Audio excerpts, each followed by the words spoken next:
Welcome back to We Know Scripted TV, where today we know Yellowjackets Season 3, Episode 7, Croak. My name is Grace, but of course I'm not alone. I'm here with Jess Sterling. Jess, how you doing? I'm unwell after this Mm, episode. mm. I love this show. I love Yeah. this show. Grace, I had a thought earlier today where I was like, I'm actually really sad that this show is on at the same time as like Severance, White Lotus, all these other things, Mhm. because I feel like if it wasn't, more people would be talking about how off the walls bonkers the show has been, the It's season true. has been. Hmm. I've been loving season 3. We're going full Lord of the Flies. Everything is happening, Grace. Yeah, we've been talking about this a little bit the past few weeks. That feels like there are other shows on the air right now that feel like potentially for these mystery box shows that they are a little bit slower than I think Mhm. than people would be liking. There have been things that feel like maybe wheel spinny or deviate from the plot too much. Yellow Jackets is like, nah, let's just do as much as possible. Let's just We're do going to as do it much all. as we can. Everyone's um dead, everyone's getting killed, everyone's losing their yeah, minds, and I'm here for it. it was so nice of Nelson Franklin to show up for 2 weeks on the show. That was so nice. Well, basically, how much collective time? Half an episode, basically. He's on the show. About half an episode. Yeah. Yeah. um all right, we finally, Joel McHale, Jess, is finally on the He's here. show. Yeah, Cody, Kodiak, or maybe it's his full name. Or could he be Eric Chion's, which is the label on his backpack? We don't know, or jacket or something. Oh, We don't know. I did try interesting. to put it through an anagram thing, and Hmm. really not much. There's Chosen Eric, Heroes Nick, Sick and Hero. There's really not much. Oh, I like this Um, one. Senior Heck. Kosher, exactly. nice. Kosher, Uh, nice. Yeah. yeah. Unfortunately, it's also not the Oh, same. we didn't What? read Skull? the first one is the best one, Jess. Should we Oh, just? Snickerho. He's a snicker hoe. Joel Little McHale, he's a snicker snicker hoe. hoe. Little Okay. snicker hoe. Yeah, I'm really excited to talk about the new characters we got to meet this episode in Hannah, Edwin, and Cody, and Hmm. kind of their journey in the wilderness. Uh Fascinating stuff. I also can't wait to talk so much about frogs Hmm. because Grace, I don't know if you know this about me, Grace. Hmm. I loved frogs as a child. I was obsessed with I know, frogs you as a kept child. kissing them and they turned into princes. Exactly. And now I'm married to a prince, and this Yeah, is that's all nice. because of the fairy tale. Shout out to Um, listener Will, yes. named person on this podcast. Sorry to steal a And joke again from Dr. Amanda, but also shout out to Will, who we'll get into it, possibly could be correct about one of the theories that he hmm, had. So we'll okay. talk through all of that. But yeah, I really enjoyed this episode. I feel like between last episode and this episode, Grace, we're not slowing down. The brakes have been cut on our vehicle, and we are flying towards the finish line. The brakes have been cut. We're cooking with gas, and it's making us have hallucinations. So yeah, Exactly. I feel like just in regards to how much there has been, which is that like we didn't even get through all the headlines, I think, of this episode. So we shall do that. Um, and I'll up top, I'll just quickly say, um, things can change. As always, schedules happen, but potentially a very special bonus episode coming your way this week. Again, I'm going to keep it a little secret so that you get a nice little surprise when you see it drop in your Just know podcast we're feed. very excited. We're We're so so excited. excited. We're I'm so excited. elated. So excited. So looking forward to that. Obviously, if you don't see a bonus pod, it's because schedules got in the way. So we don't want to promise anything, but I'm basically promising that you'll see a bonus pod this week. Okay, where to start then? Just I feel like I do kind of want to start where the episode does, which Mhm. is that we actually get, it's funny, it's interesting that the show chose to use like a title card for time to basically tell us that this is like, 3 days I prior, love this. which is a thing I feel like most mystery box shows don't want to do, just because like they kind of want to be able to play with, if you set up a standard where you're always telling us what time it is, then I was about to say you're likely to be caught by Mr. Wolf. No, that's a bad joke. Then you don't have the room to sort of like trick us if you need to, but they actually do this, and this is mostly because I think that like doesn't really matter when this was. It helps us clarify that we're 3 days earlier, and we start to hang out with this group of scientists. Hannah and Eric. No, what's his name? He says Edwin and Cody. Edwin, Cody, and Hannah. Um, yeah, where they are out doing research for frogs. And okay, Jess, Yeah. can I ask you? Mhm. We pull out on this frog that is making the screaming sounds. Is that the Yeah. answer? Is that have the Yellow Jackets been calling out to the wilderness and been, responded to via croaking frogs? Is that the scientific answer to the screaming that has been a mystery on the show up to this point? I think it could be. I think this is what I love about this show. If you are a person of science versus a person of faith and you don't want to believe that there's supernatural stuff happening out here, this is a scientific explanation for what they possibly could be hearing. And we also find out these particular frogs that the scientists are examining and they want to record the mating sounds of, they stay frozen for 7 years, and then according if you want to word it like Cody does, they thaw out to have a summer orgy. So this is fascinating. Frogs in this story, we could believe that it is just their screeching that the Yellow Jackets are hearing. We know that they're in close enough proximity to where the Yellow Jackets camp is that they could be hearing this. But I really latched on to the story that Cody tells when they're stuck in the tent in the rain about the frogs who desired a king. This is an old fable. Um, and apparently the lesson to take away from it is that these frogs, like, it's supposed to be about people who know they need order, like law and order, but can't ignore their like base instincts, right? This whole sometimes it's depicted as a heron, sometimes it's depicted as like a snake or an eel. Um it's so interesting. It makes it clear people feel the need of laws but are impatient of personal restraint. Does that not sound exactly like our Yellow Jackets? It does sound like the Yellow Jackets. Yeah, it's very fun to think that like the way that they put in these frogs, and then there's the frog. And obviously, nature has been a huge part. The other thought that I was thinking was interesting was Cody Cody says the wilderness provides at one point, which I guess is Yes. just I feel like that's like tongue in cheek in the way that like the wilderness provides could have been Yep. a phrase that anybody can just use. So it's very fun. Um, they also mention the last team hiding a stash, which then goes back to the stash that Coach Ben found.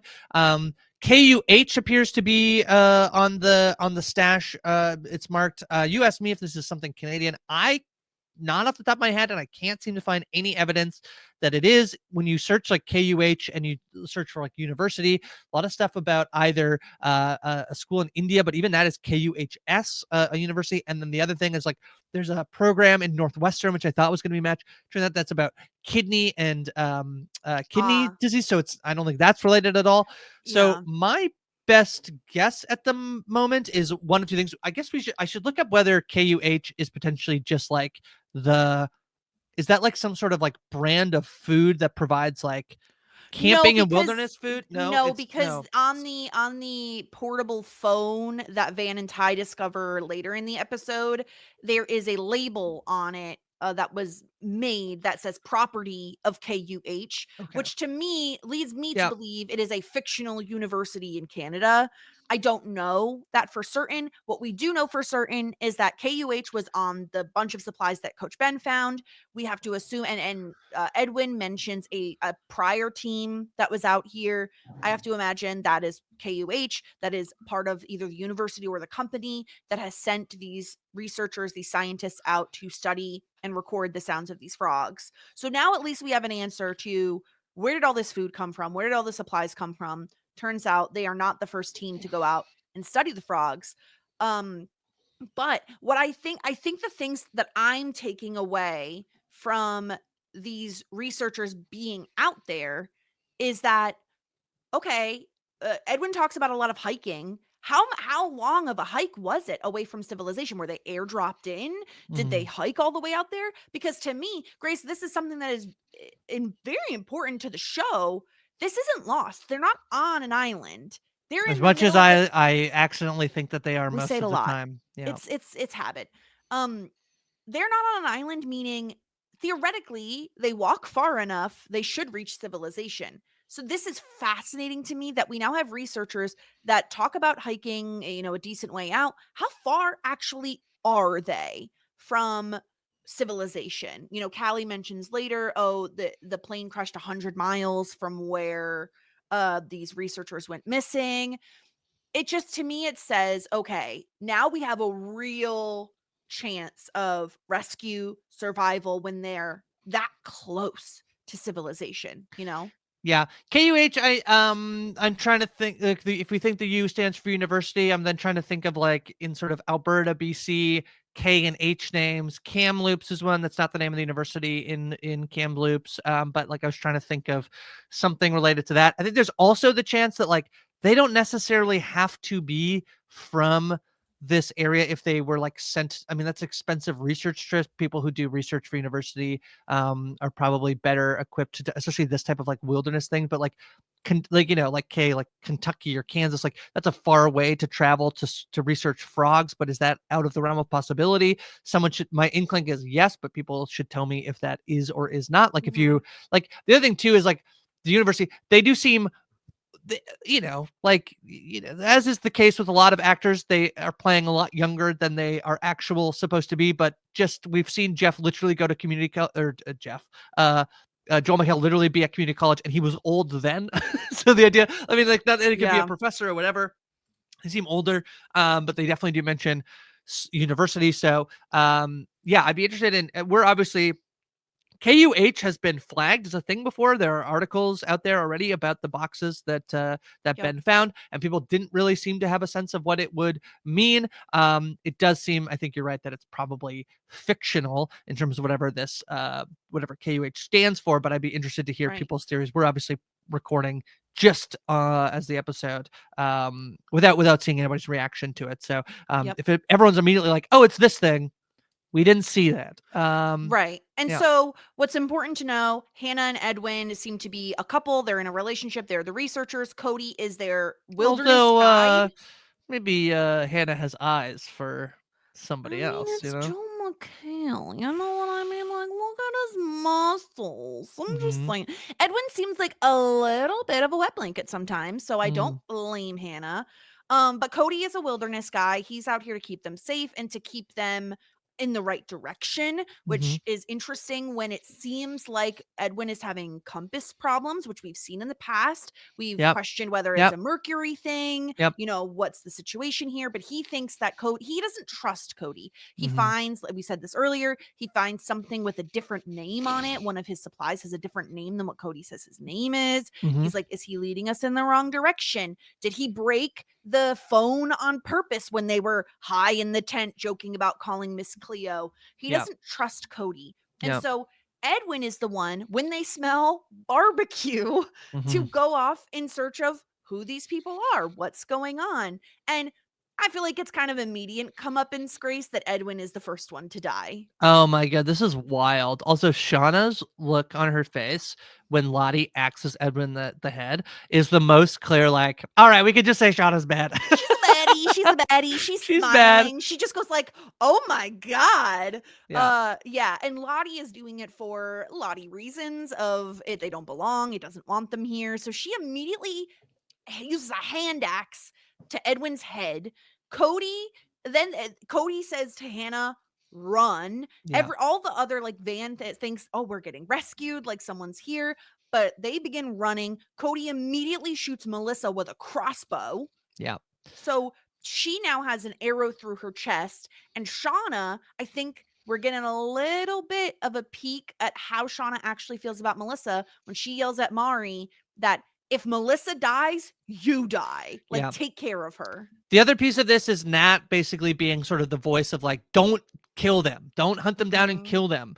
Find them. Yeah. Find them, in essence, in terms of, I think, going back to that, like, she saved us out there, thing that we've talked about before, that I Right. feel like Nat being somewhat of a voice of reason to, like, basically hopefully prevent, just the slaughtering of these 3 people, and therefore preventing, them from being rescued. Certainly still on the table that they could all, die, obviously. We, obviously in the, modern day section, we'll get into, I think, Hannah a lot more, and obviously the ending of the episode. I think that for me, this, just like this scene here, I feel like this is the perfect time. Again, we've talked about if there's a 5-season plan, if we're a little bit past halfway, towards the end of season 3, this feels like the perfect time to really now be in fully, like, these girls have gone crazy. They are, Lottie kills that man straight up right away. This feels like there's this. I mean, we talked about, like, the turning point being, I think, the potentially, like, I think cutting Ben's tendon, to me, feels like potentially the point of no return for this group. Mhm. This, I mean, it's just like more evidence here. I think this is the perfect time to sort of, like, I think, get us, you know, it's so obvious that we're moving. I think it's always felt like we're moving towards that first scene of the show, the antler queen and and chasing Pit Girl and all that. This is like, Mhm. it's like, we're We're getting it, you know? here. And it's terrible because I'm like, I know that they just ate Coach Ben, but I'm as satiated as they are, I think, with this Jess, and I'm like, Yeah. this is pretty fun and exciting, I think. Yeah, because it's interesting to see all their different reactions, right? They're so varied. We have Lottie who axes the guy in the head, says they don't belong, it doesn't want them here. And then as all the other girls are running off or taking care of Melissa, she is crouched over Edwin's dead body, like putting his blood on her face, just going, you'll see, I promise. Like she's fully lost it. Shauna looks so gleeful. She's like loving this. She's chasing after them. And then you have Nat who's like, don't kill them. We need them. Like, just find them. Okay. Everyone just find them. So this is like absolutely fascinating to see. We kind of get these pairings almost, where Van and Ty are the ones that find their camp. They find the phone, but of course the antenna is broken, so it's not working. They let this tree frog go. And Van says, we need to find these people so we can get home, right? That is their plan, to find the people. They'll help us get home. Meanwhile, Nat and Shauna are a pair, which I find fascinating because they are completely at odds in terms of what their plan is. When they inevitably find Hannah, right away, Nat is like, please, please, like nothing's going to happen to you. Please, we want to get rescued. And Shauna is holding a knife to her, being like, you shot a crossbow at one of our people. Like we can get rescued, but also leave no witnesses. So it's fascinating to see what happens when you introduce variables into these yellow jackets, and variables like people possibly being able to rescue them and how each of them reacts. It's all very fascinating. Yeah, and we'll get into Hannah, sort of recording the message. So one thing I want to credit the show on, which is that I didn't say this last week, but it was something I was thinking about while in between the episodes, which is one thing I meant to criticize the show for was, and I actually think it's one of the things that I thought that last week they didn't do well, that I think other shows have been really good at. I think that, like, I'm not going to spoil Severance here, but one thing I think about Severance is that they've actually left so much stuff in the dark in terms of things we don't know. There's literally like half of characters that we never even knew anything about them until this season, that I think made it a little bit easier for them to like, if we never, there were such these like clear lines of delineation between, in a show like Severance, of like, if you go in the elevator and the elevator door closes and then that's the end of the scene. And we never say like, oh, and then we like, why don't we follow them up and then see what their outie life is like, right? And that lets them sort of craft the mystery of the show. Yellow Jackets, I think, actually has done, they get the advantage of like modern day and 90s. They can sort of cut back and forth. And I actually thought last week, what I really actually, on retrospect, really didn't like was the way in which the tape was sort of, the way the modern day Yellow Jackets listened to the tape, and then we never actually got to hear what was on the tape. Actually, like, in respect, I don't like that. I wish that we actually, I think that as soon as you see characters listening to the tape, I feel like I don't understand why you're withholding that information from us.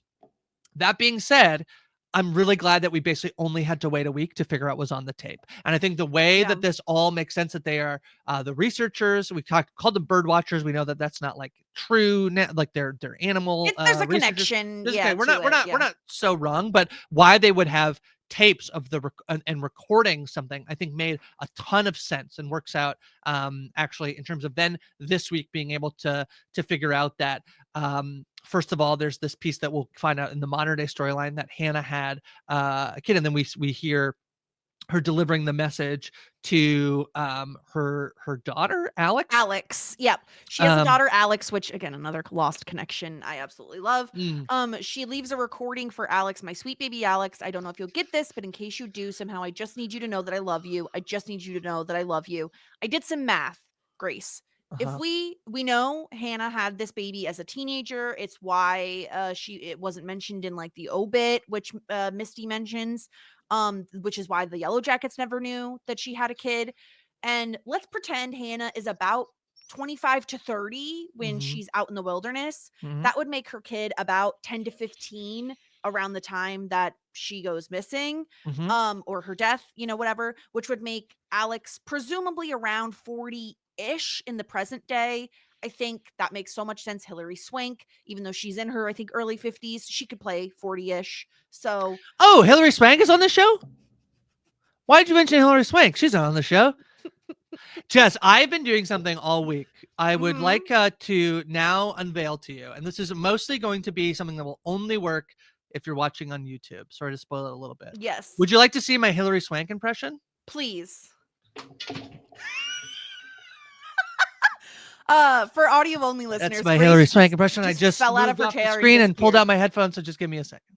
She just left. She Did you left. laugh? Did you I did, laugh? of course I Okay, laughed. thank you. It was ridiculous. I had to pull out It my got me the headphones, way so I the eagle wasn't did. sure if you did. But that's my Hilary Swank impression. I fell on the floor, just so everyone Yeah, knows. she's That's how gone. I'm committed So to the bit. But yeah. Mhm. presumably Alex is Hilary Swank. Hilary Swank is Alex. Now, the mystery of this all that we need to set up is, okay, we saw Hannah recording the tape. We saw her hide the tape under some rocks. Presumably, some yellow jacket is going to find said tape. But who is the one who gave it to Alex, right? Because if according to the modern day Yellow Jackets, Jen and Melissa became very close to Hannah. So we know Hannah's not a complete goner immediately like Edwin was. But Mm, who they are all mhm, dead according mhm. to Misty, Shauna, Ty, and Van. So who passed the tape along to Alex? Okay, I have a couple of things. In the obituary, Jess, I didn't go back to look at this. I Does did. does it give an indication of when Hannah died? Because It did not, and I was very upset. I really wanted some dates. I wanted a birthday, I wanted a death so day, nothing. that leaves me with a couple of things. One is like this doesn't mean that Hannah died in the wilderness. That's my thinking that so I think either are still on the table. There could still be like the obituary was made at some point when she had gone missing, or like it would, Yes, but I guess, but what I would say is the photo used in her obituary is not like she's like in her 40s. Like it is actively a oh, very oh, young photo of her. I don't think she's alive in the modern day, but I do. Well, I mean, that's not completely off the table, I guess. But No. my more likely is I feel like we've talked about this. The biggest piece of like time that we're missing that I think there's a way in which, if you can sort of cover up evidence and do all this stuff, that there's a way in which you can say what happened out there happened out there. And the fact that like if we're talking about the fact that like literally only 5 of them, like if my math is right here, that like Yeah, let me pull up something, Grace, because okay. I created a little something to be able to use on the podcast. Because to be honest, Grace, I get a little confused sometimes, especially when we have so many, like we have some red shirts that we don't really know very well. I I get created a confused too. graphic. Like I thought I heard the creators of the show say that Hilary Swank was going to be on the show, and like I think I'm now just like I think I got Was I paying gaslit. attention? Yeah. So I've created this graphic. If you are That's not watching lovely. us on YouTube, please find us. We know scripted TV. I've created a graphic. I should have put lines on here to make it easier, but I apologize. No, I made that's this in okay. like 20 minutes. I didn't have a ton of time. So I have in the alive category, I have Van, Ty, Shauna, and Misty. In the died in the 90s category, I have Coach Ben, Jackie, Javi, Laura Lee, Crystal, and Edwin. I apologize. It is a it is not the Edwin from the show. I did my best. I work with what I got. Yeah. Died in the 2020s. We have Lottie, Nat, and Travis. So Mhm. they survived. So we know 7 yellow jackets that made it out of the wilderness, right? That's right. If you, I think most of the Reddit sleuths or citizen detectives believe 8 people were seen getting on the plane in that teeny tiny scene we get in, I think, season 2. Mhm. So I think we maybe are missing one survivor, possibly, maybe not. Mhm. And then I have question mark of we have no idea where they are in the present day or in the past, or if they survive or if they make it out. And on that list, we have Akila, we have Britt, Cody, new addition Cody, played by Joel McHale, Mari, and Robin. Those Mhm. are the ones we have no idea what happens to. We don't know their fate at all. Mhm. And then we have deaths TBD. And I put this as deaths TBD because we get confirmation that Melissa, Jen, and Hannah, according to the women in the van on their road trip, are all dead. Well, I actually think everybody in the question mark we have to presume dies at some point.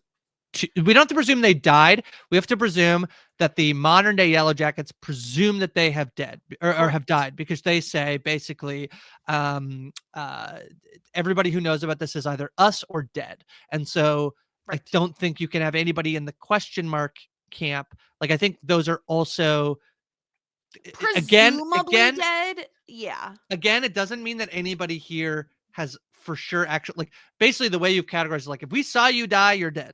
If we do not yet know, you're in one of these 2 categories. And certainly, like Hannah, like, we see the obituary. My point with Hannah's obituary is not that she dies in the wilderness, but it might be that she dies as soon as they get back, like within years of them coming back. That Pit girl. She could be. She has dark hair. Whoa, that's fun. New pit girl candidate on the board. I'm just saying, new pit girl candidate. So yeah, all of this is, and we could keep this graphic. I can update it if if people die or whatever. I find it more helpful to look at it that way because I think there are people that we are presuming have died, and there are people that we have confirmation that have died, but we haven't seen them die. All of this to say, by the end of this whole hunting situation, we have Van, Ty, Nat, and Shauna returning to camp with Hannah. Hannah has talked herself into at least living a little bit because she says, I have a first aid kit that can help with Melissa being shot with an arrow. So they are all back at camp. At the camp, we have Jen, Melissa, Mari, and Lottie trying to remove the arrow from Melissa's chest area. It seems like they've removed it, but obviously she's going to need some medical attention. Yeah, and it was barbed, so they can't pull it back. They have to push it through, which is gross. Brutal. I think, yeah, in terms of, Hillary Swank being Alex, I actually like that we were sort of like, it feels like it's been too long for it to actually be Melissa. Who else? I'm a little like, oh, okay, Hannah had a baby, and I'm like a little like, okay, but I think I'll be fine with it moving forward if she ends up being Alex. There's no confirmation that she's Alex. Like, I don't like, so we don't even know that for sure. We see a silhouette in the window. We don't know for sure when Shauna pulls up to the residence that she believes Alex lives in. Obviously, I can't tell if it's Hillary Swank from just a silhouette. We know it's a woman, and we know she fits about the right age. So I think probably that's where we're headed. But the biggest question mark that I found interesting was the Travis, Akila, Misty side of things, because they come up with a good plan of, we will bring Edwin, we will kind of corral him, or not Edwin, I apologize, Cody. We will corral him to Shit Ridge, which is what they're calling the cliff where they would dump their poo bucket, and also where Crystal died. And they do end up corralling him. He almost falls off. They help him, they save him, but they also have a gun and a crossbow held on him, and they want to be rescued. They're like, we will keep you alive. Yeah. Please, we want to be rescued. But we don't see them return to camp. So we know Joel McHale, I'm so sorry. Cody. I keep forgetting I keep wanting to call him Joel McHale. He does shoot at Misty and nearly misses. Yeah. Or does miss, nearly hits. So I don't know if she's gonna have any sort of like bad blood with him. But I'm really interested to see what ends up happening with this group. I mean, if she fell in love with Coach Ben, she's gonna fall in love with Cody, right? We'll Who doesn't see. fall in love with We'll Joel see. McHale? I mean, especially because he's like a wilderness savant. She's gonna be like, Yeah, guess what? I amputated a guy's leg out here. that's right. You can be my Um, second amputee. yeah. So I think that's kind of the 90s stuff in a, wrapped up, I think. We Mhm. get Hannah being reintroduced, potentially something happening with Cody. And they probably, we'll see whether or not they bring him back but it feels like Hannah gets integrated into the group in a way that we don't think Certainly. Cody will be, which, it's okay. This is a feminist empowered show. So, F I Cody just and don't see Shauna and Melissa letting Cody live after he shot Melissa. I just don't see that happening. Shauna just is desperate to kill these people. Your best bet on how the tape got back home. What do you think? Does Hannah survive and bring it back? Does No. somebody, I think One of the somebody Yellowjackets smuggles it out. smuggles it out. So then Yep.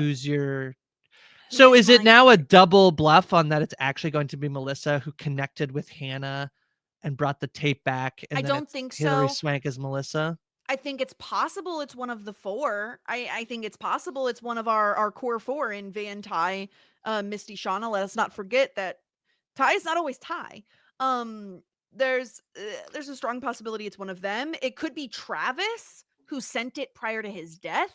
It could be Lottie. Like it could be one of our characters that are Yeah. now dead, but weren't dead when they came So home from the wilderness. yeah, here's the thing that I think is tough about, and this is where Lost had like this sort of an ongoing joke about the others, which is it's so tough when you start to add characters in later.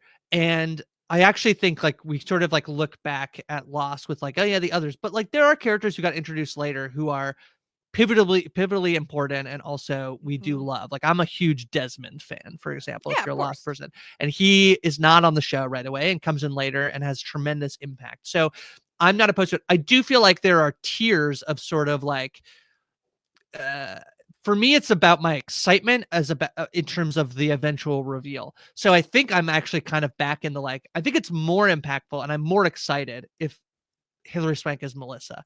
I'm less excited for her to be Alex, who we literally just learned of her existence. That is not the same as to say like the impact on the story is better if it's Melissa or better if she's Alex, So I just want to clarify Mhm. that. But I do think like there's a piece of me that's like, but I know Melissa. I'm invested in Melissa's story, and like she's not somebody who was so super present early on and now is.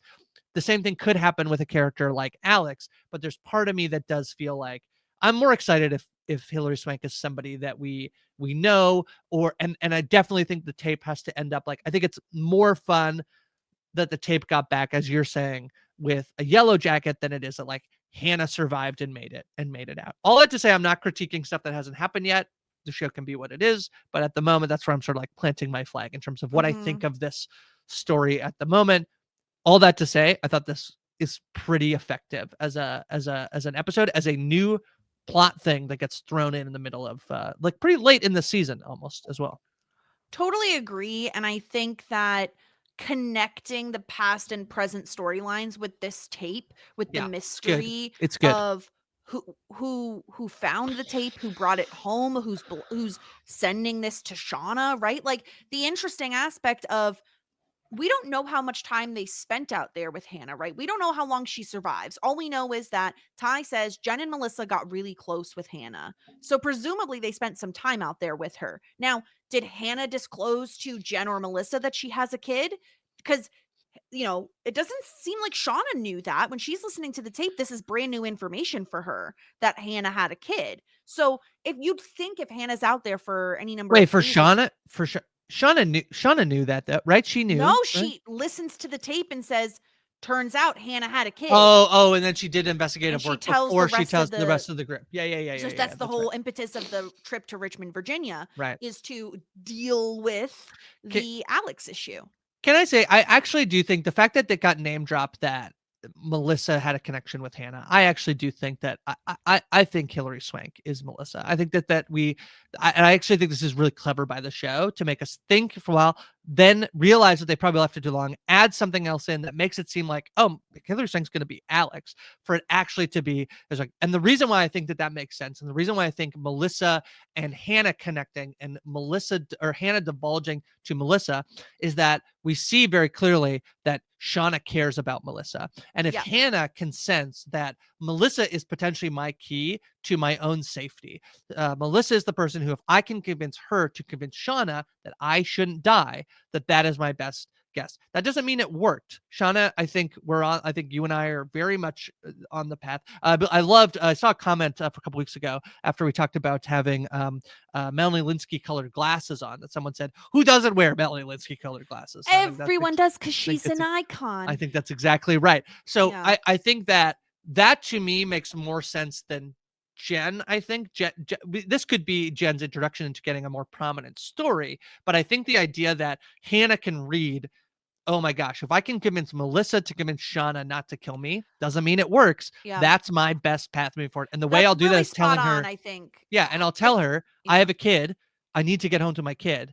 Go tell Shauna that she can't kill me, I think that's really astute, because we see how upset Shauna is at Melissa getting shot with a crossbow bolt. So I totally agree. I think if Hannah is smart enough, and it seems like she's a fairly intelligent person, she'll be able to connect the dots of like, Melissa is my way out of this situation. Maybe it doesn't work out like that, but it's possible Melissa is the one who gets the tape and maybe does a handoff.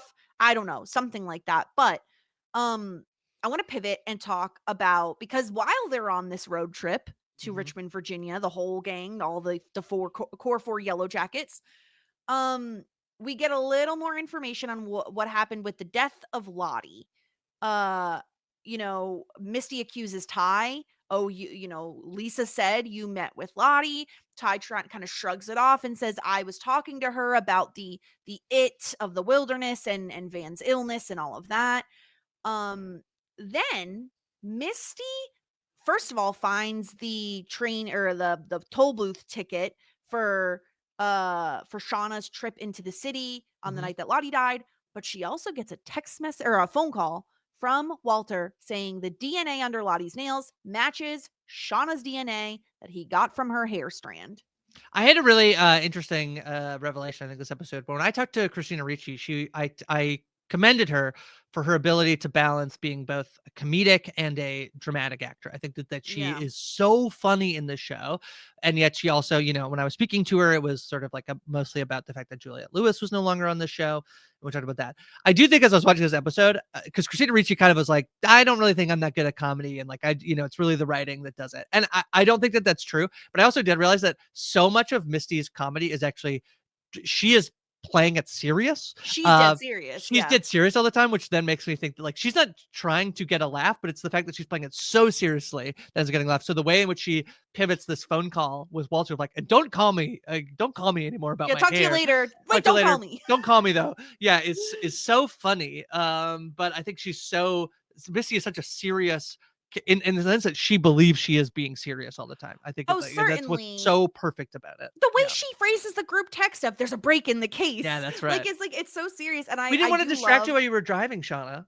I love that Shauna immediately calls out, like, I know you're all texting. Yeah, that's about good. Me. I like that. Because come on, Shauna, first of all, is incredibly intelligent, but secondly, you're also obvious. And so what do we think of this, Grace? Because obviously, you know where my brain is at. I feel like, okay, if it matches Shauna's DNA, it's possible that it's actually Callie, because Callie has half of Shauna's DNA. I don't know. I'm not a scientist. I'm not a brain doctor like some other people on this network. I don't know all of the ins and outs of how this works. I'm just very smart. No, I think that it's Shauna. And, you kind of put me onto something that I have been tuned into as I've been watching this show, which is you talk about how well the show mirrors the themes of the 90s with the modern day. And I think, like, while it's pretty obvious in the 90s storyline that Shauna has gone a little mad and a little power hungry and is frankly acting in ways that we might actually consider to be evil, I think we are on the precipice of getting the double reveal of she is still like that.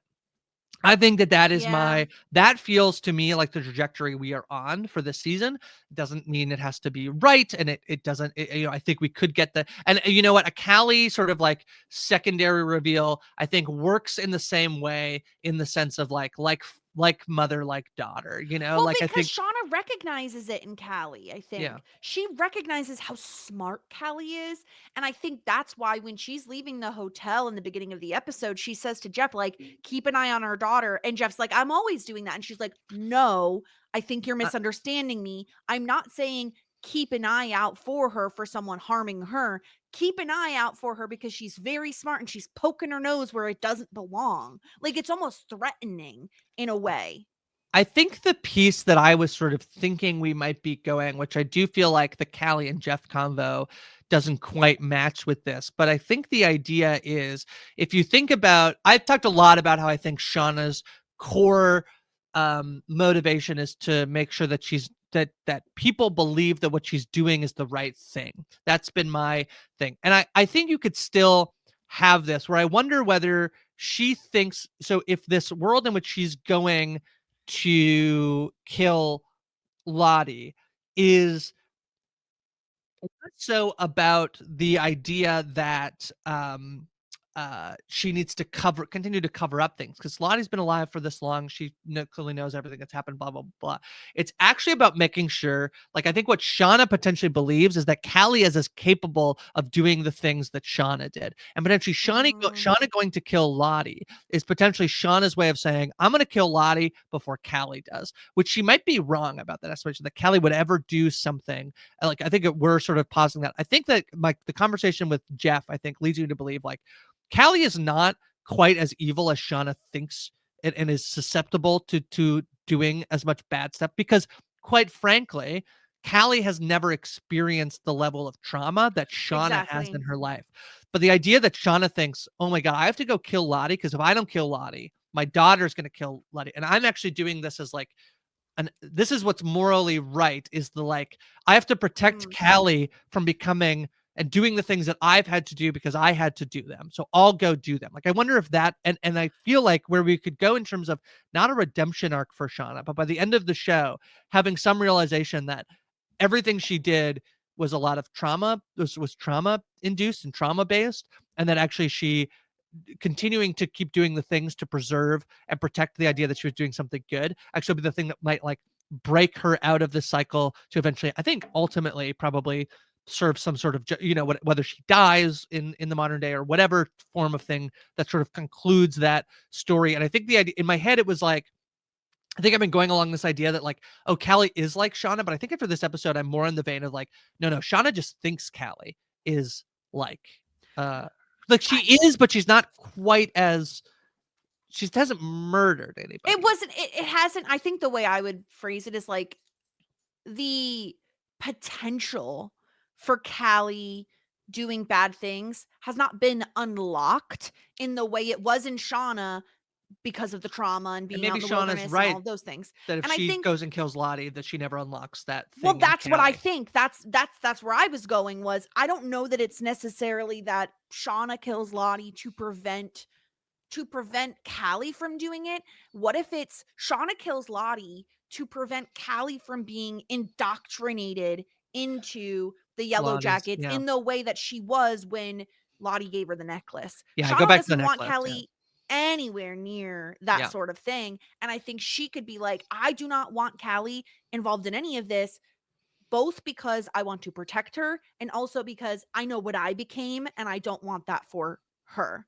So I think I'm liking the idea of Shauna killing sounds weird. I'm No, I liking the know. idea of Shauna killing Lottie more because I think it does make sense and it tracks with who Shauna is. Shauna is ultimately like the biggest bad, the biggest danger out there. And again, there's a difference between like praising the actions of the character Shauna and absolutely adoring Melanie Linsky and Sophie Nelise's portrayals of the character of Shauna. I find her to be an absolutely fascinating character and like very interesting to try to understand her motivations.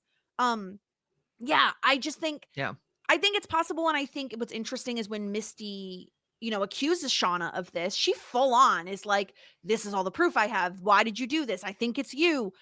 Shauna fights back a little bit, but I feel like she more evades. She's like, you're talking about this while our friend is back there dying. And then she ditches them to continue the road trip to Richmond, Virginia.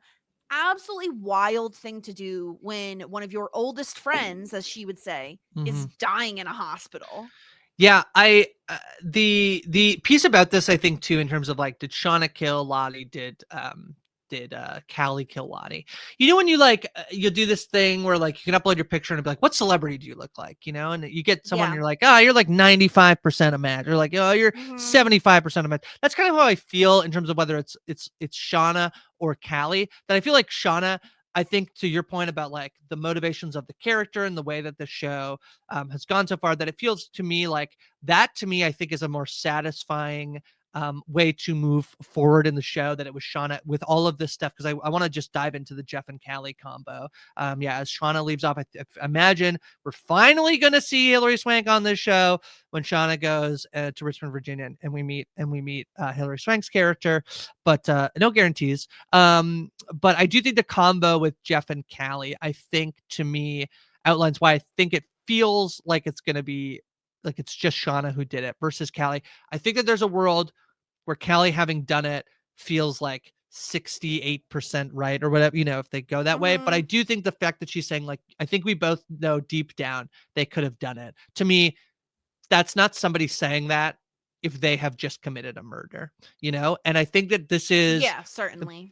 this to me, I actually think is like, this is probably some of my, like, I think Jeff has been incredibly funny throughout this show. And the Callie stuff for me has been working more in terms of like this mother-daughter relationship. This to me is the best scene we've gotten with them, like with the entire family dynamic, I think, since like early season 1 stuff. I think since Jeff tells Callie about Shauna's baby in the wilderness. I agree. It's so good. This realization of like, you've loved someone who I think has been capable of doing things that are worse than you could have imagined, because he calls her the love of his life. Like, Yeah. here's the thing. I specifically questioned whether or not Jeff loves Shauna in season 1. I was very much a skeptic. I thought he was cheating. I thought there's no way. No, time and time again, Jeff proves how much he loves Shauna. And I do think he has the Melanie Linsky goggles on. Like, he Yeah. cannot see. I think deep down, sure, he knows, like Callie says, she could have done it. Like, you've read her journals, you know what she's capable of, you've seen what she's done. Also, like the whole Adam thing, right? Like, Shauna is certainly capable. I think Jeff doesn't want to see it because he loves her. He loves Shauna, and he doesn't want to believe. He wants to believe anything she's ever done is justifiable. And I think when it comes to these innocent scientists, he just doesn't want to believe it. But I think slowly, I feel like, especially the look on his face in that scene, on Warrencole's face, I think it's like, I think he's doing a great job at like expressing this slight sliver of doubt that Jeff is now having. And I think it's important that it's Callie who's the one saying it to him. I feel like anybody else, and maybe he doesn't, it doesn't sink in as much. But I think having Callie say this, someone who is, a family member of Shauna's just like him, saying, but Dad, like, she could have done it, I think is really what gets to him. I think the other piece of Jeff, where Jeff has found logic and reason in Shauna's actions, is there's two things. One, I think that it's, as we realize that he doesn't know anything about the researchers, that he doesn't know the extent at which it got bad out there. Obviously, he's read through Shauna's diaries and notebooks, but it's clear that those are edited, or there's not all the information that's out there, and that changes things. But the other side of this, I think, that's really important to think about in terms of Jeff is, there's a level to which Jeff cheated on Jackie with Shauna. Right. And there's a level to which I think, however subconscious or conscious it is in Jeff's point of view, that sort of Shauna believing that what all the things that Shauna did was right, I think also makes his, like, it makes it easier, I think, for him to justify cheating on Jackie with Shauna, because Jackie, whatever happened to Jackie, but like if Shauna's an evil person or has done incredibly bad things, even if it's really trauma, you cheated on somebody for this awful person. That is not a story I think you want to tell Sure. yourself. And I wonder just how much Jeff has chosen to believe and never was willing to investigate it further like Callie is willing to, because there's a level to which at which point do you become comfortable with the idea that like Shauna just had to do stuff to survive and be okay. And that's the type of person that I'm willing to spend my life with and have a baby with. And unfortunately, and not unfortunately, but like it was like not like I did the right thing, but I didn't cheat on her with The I ends didn't cheat. justify the means sort of thing. Because Yeah. I see it. I see what you're saying, but I would argue it's almost it's the same but opposite in that I think that's where Shauna comes from. I think Shauna views it as I cheated. I betrayed my best friend who then died and it's partially my fault. And so I almost have to then move forward with Jeff because if not, what was it all for? Like you know what I mean? I think that's more of the way Shauna feels. I truly think Jeff just like loves her despite all her Mm, flaws. I I, really do. I think it might just be that pure. but I think if you look at the level to which Shauna knows all the stuff she did versus the level to which Jeff knows that she did, I think if you take that into account, I actually think I think you're right. I think that this is, to me, this is my prevailing core thing about Shauna is I have to say that I did things for my own survival. Those things were the Mhm. right things to do in the moment. They weren't wrong.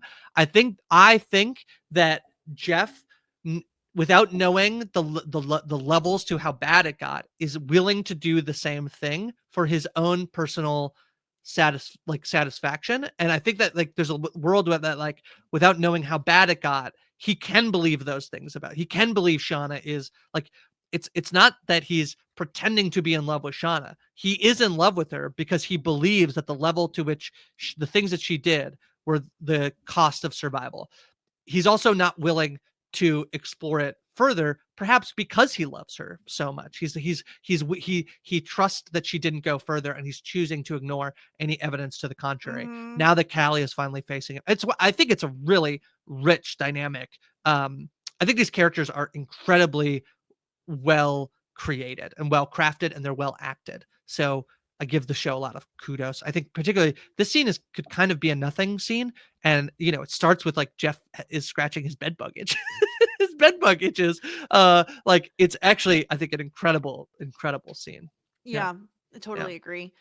I Um, want to talk about Van dying. yeah. Let's do it. Because so she's looking really pale on their road trip. Then she starts vomiting blood, which I do love Misty being like, that's not good. That's the line I was also saying that like Thanks, she's Misty. not playing that for like that is a serious reaction from Misty Yeah. Quigley. That is so funny from Christina Ricci. Yeah. And during all of this, Van is kind of in and out of consciousness at the hospital. And she sees Lottie and hears Lottie saying, take a breath now. What do we hear? Like, listen to the wilderness sort of stuff.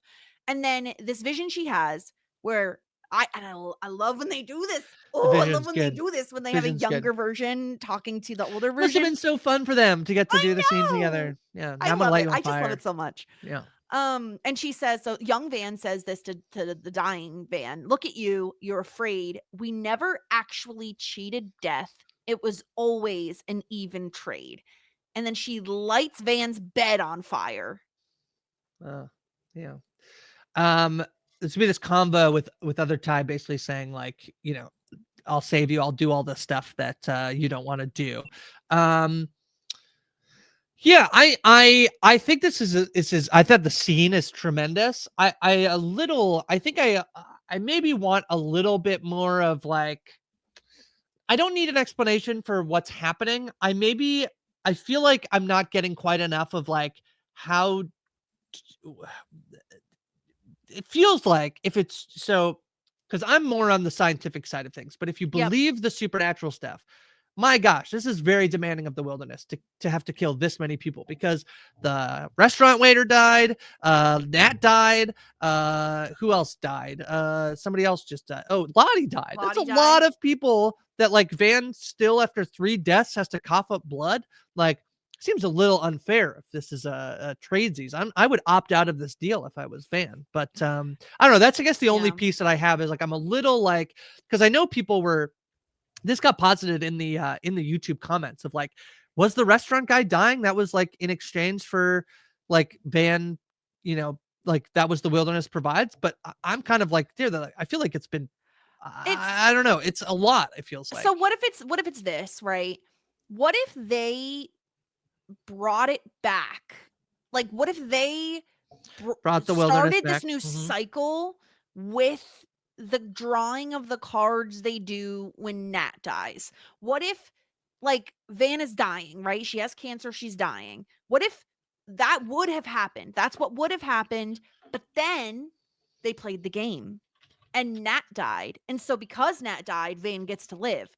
But the wilderness is still hungry. It wants Mm, more. So mm, then the waiter dies. Then Lottie dies. But still, it's not enough because once your time is up, your time is up and death waits for no one. So like, I don't know. All I know is that I loved I think this is one of those scenes that maybe we'll look back on later and like and be like, "Oh, I don't know, the fire," right? There's so much, but then it doesn't even stop there because then she's still kind of in this, this vision state and she sees other Ty. And we know it's other Ty because she has a dirty mouth.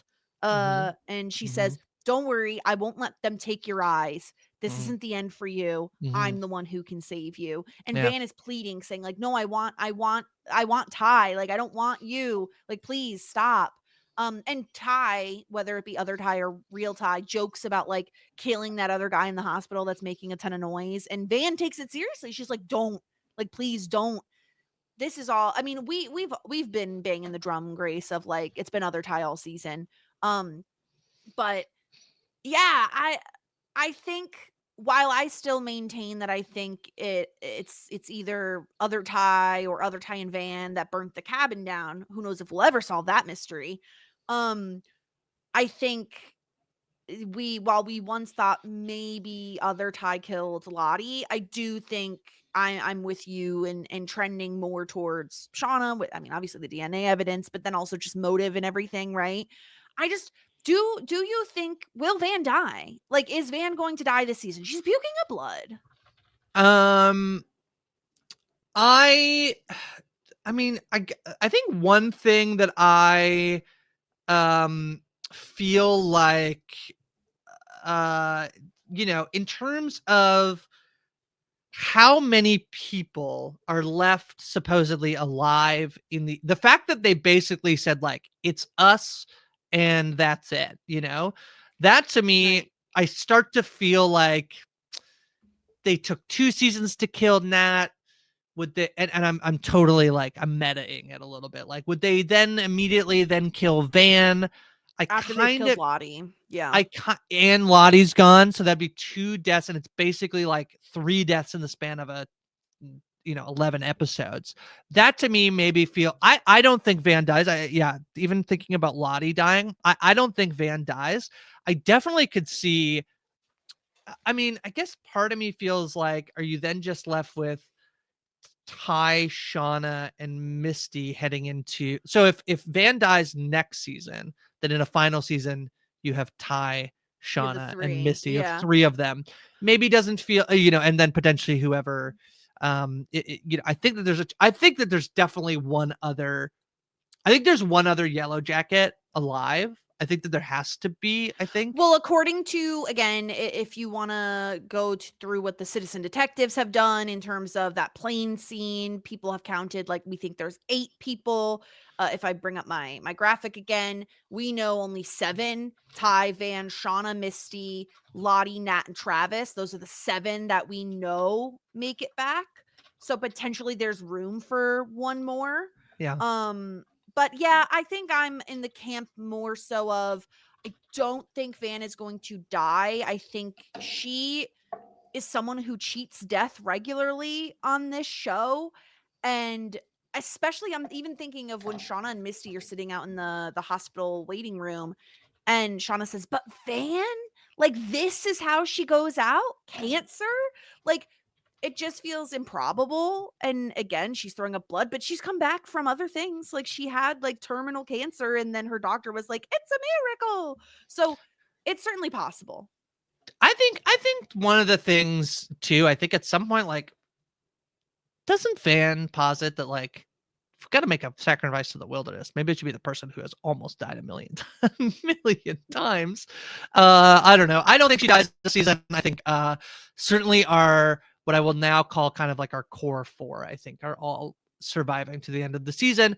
But I really like that that's not a guarantee. I think that this show is making moves, right? Like I Yeah. love this show. I feel like season 3, they've really been like, we're not holding back. Like we're throwing it all out there, and I appreciate that. I think the other thing that I think I like about Hilary Swank being Melissa, just to stick on that, is that I feel like say they do kill Van off this season.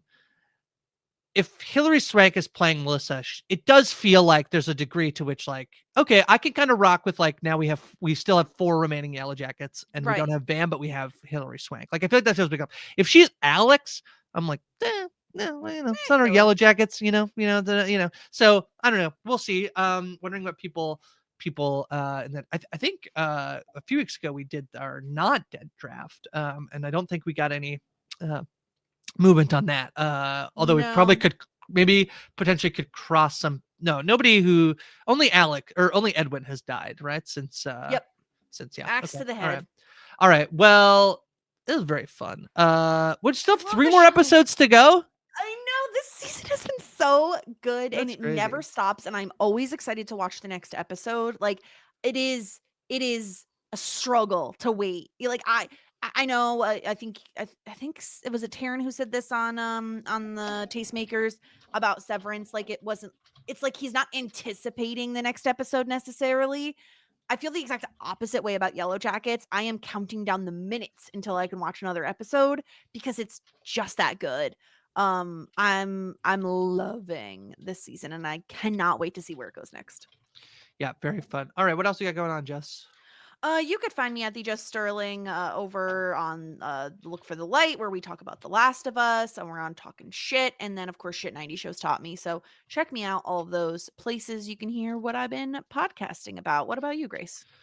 Yeah, by the time so Tastemakers happening, Tara and I chat about all the TV and tell you what you shouldn't watch, and I should include you, Jess. You are there every week. I'm hanging out in the chat. You make me laugh with your little comments in the thing, and then also edit it for us as well and produce it. So appreciative of you for that. Tastemakers is very fun. I think people should be checking it out.